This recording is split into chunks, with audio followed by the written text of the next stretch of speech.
How does the real-time tracking system work? Another big mystery of our cameras. Hello my friends, welcome back in another lesson. I know, maybe you were thinking about I was forgetting this series. Actually, I was only busy with other activities. And just in these days, I found the time to keep going on these lessons.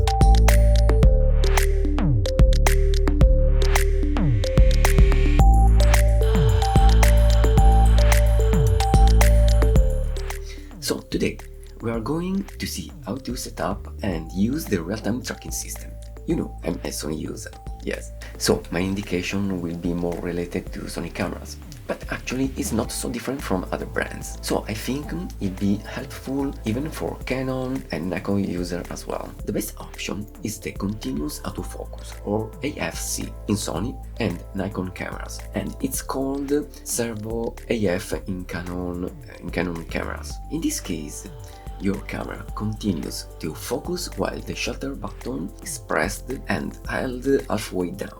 Use this when the subject is in motion, like a person walking, a dog running, or a plane flying. This function sets the type of focusing frame when shooting with the autofocus. Usually, with this option, you can select if to use a wide focus area, or a zone, or maybe a spot of the frame. But for moving subjects, the best option is the tracking. Using the tracking mode, the camera will follow the subject even if it's moving in the frame, using the autofocus point of the sensor. According to the tracking mode selected method, you will be able to follow your target easily. In Sony cameras, there are at least 4 different kinds of focus area to use in tracking mode, okay? Wide, zone, center, and spot, yes. The last one usually permits to set a further option, using the expanded spot instead of the single spot. This option can be really useful when the subject is far away and small, or not visible due to an obstruction. You can temporarily change the focusing tracking mode, for instance, switching from zone to spot, while you press and hold down the custom key to which you have assigned in advance. For example, in my case, I've changed the cancel button of my camera to achieve this function. I use this method when I want to be more precise, focusing a specific target. Using other brands, you can also select what kind of subject follow, like animals, birds, car, plane. Okay, actually, even with the latest Sony cameras, you can use an option like that as well. Using the electronic shutter, mostly used in mirrorless cameras, usually you can have faster shutter speed. For example, using a Sony Alpha 1, you can shoot up to 1 to 32,000 of second, so with a chance to really freeze your subject in the frame.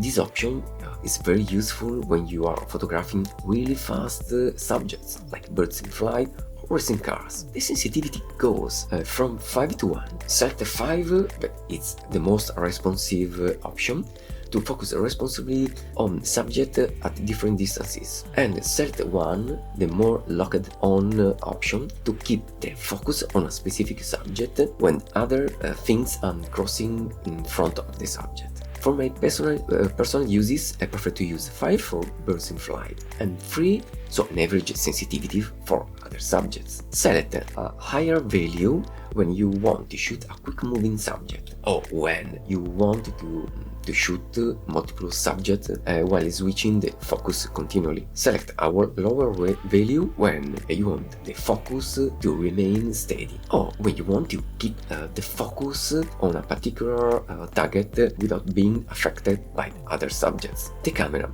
has the function of tracking tracks the subject and keeps marking it with the focusing frame. You can set the start position to track by selecting from focusing areas, or by specifying by touch operation.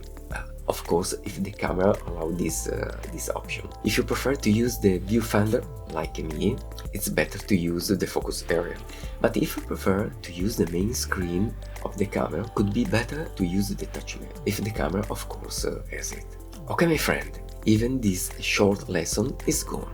Let me know in the comment section below your thoughts or doubts, why not? I'll be really glad to answer to you. Take care, see you next time. Bye bye.